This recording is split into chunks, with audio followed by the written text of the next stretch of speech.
a coach at the University of Colorado. Man, I mean, we go way back. Let's way. just take care of that first and foremost. Okay, we go way We back. go way back. Long, I mean way back. I go back with you to the point pre-cell phones. Yeah. Okay, and one time you said if you ever really need me, call the Road Hotel the night before a game and ask for Red Fox. That was my travel name. And that was That was fantastic. my travel name. Yeah. And my favorite comedian, Yeah, Red Fox, to this day. Red Fox is pretty good. Yeah. So Dion, your life is a movie. Well, it's different chapters. Your life is a movie. Different chapters. But I always will think that if you really wanted to, you could have played 20 years in Major League Baseball. Yeah, I think I wanted to. Yeah. But yeah, I think I wanted to, but the timing. If I had to do it all over, I probably would focus on baseball. If I had to do it all over. That's the truth. Would you feel better today if you focused on baseball, or how do you feel physically today? Physically, it's a new normal. Of course, I had blood clots and I had 9 surgeries and I got 2 toes amputated and the whole left side is not. It would never be like it was. So I'm walking with a limp. Yeah. Yeah. It's not swag. It's a real limp. But it's a new normal. But I'm happy. I'm here. Yeah. I'm here.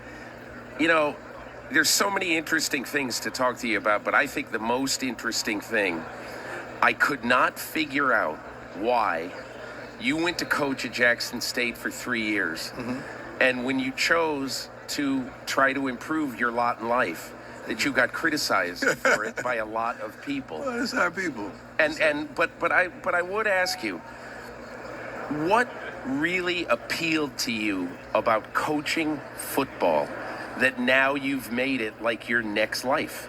Because I've always been somewhat of a coach. When I played the game, I've always taken the younger players up under my wing and tried to cultivate their game and their skills and their lifestyles and to allow them to know, no, these are the steps you take to be this. These are the steps. So when I got totally out of the game, I remember before Chad was Chad Ochocinco, before Champ Bailey was Champ Bailey, they all flew down to Texas, and I had like a mini camp of pro players to really teach them life, the game, and all that. So I've always been sort of coaching. Then I got into coaching my kids by mistake. I'm just sitting there watching, and they were just being coached the most ignorant stuff I've ever seen in my life, and everybody would have had a concussion if I wouldn't have stood in. And I just started from there and said, okay, if I'm going to do it, I'm going to do it right. And I went and got several guys from the NFL, former players, Kevin Mathis and George Hageman and so forth.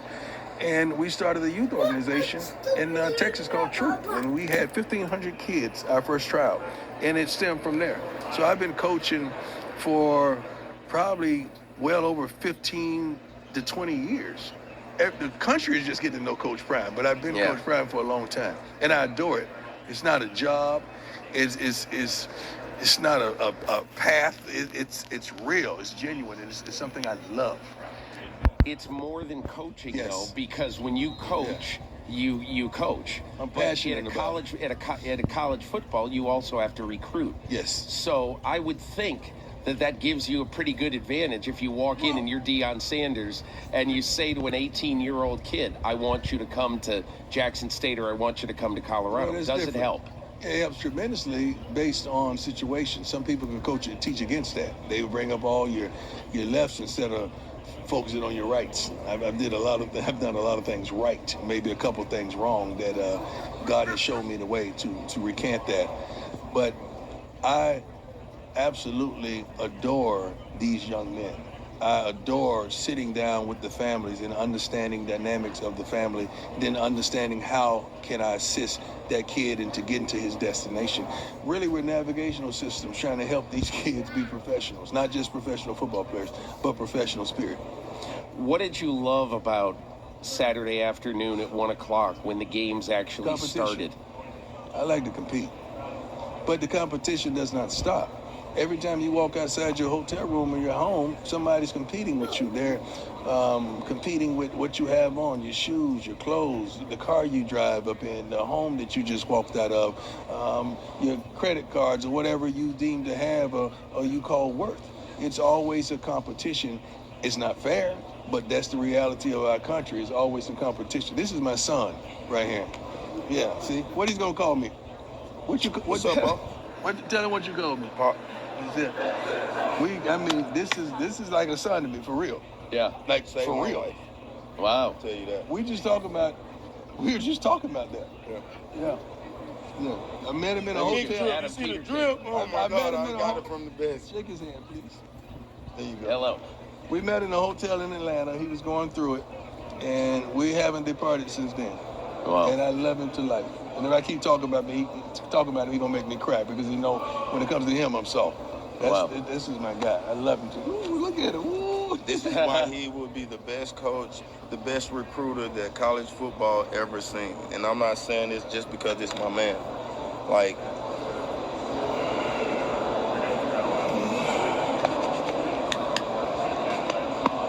I can go through story after story. He's going to get the job done at He's Colorado. gonna get the job done. Like, I love you, I man. love you too, boy. Look at you. All right, I gotta go. All right. I was just coming over here. The family here? Everybody here. Okay. I gotta see him. We got these tuxedos for the party. Oh Lord. Oh Lord. That was authentic. That was real. You couldn't have.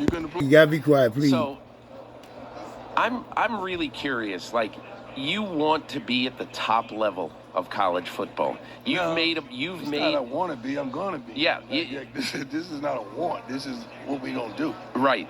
And so I wonder, when you look at people like Nick Saban, is part of your dream, I want to be in a national championship game against Nick Saban in Alabama? I don't pick the opponent. I don't give a darn who's on the other side of the field. I just know where I'm gonna be, not what I want to be. Where I'm gonna be in due time. We're gonna make it there. I'm assured of that. That's not a fantasy. That's a reality. We're coming.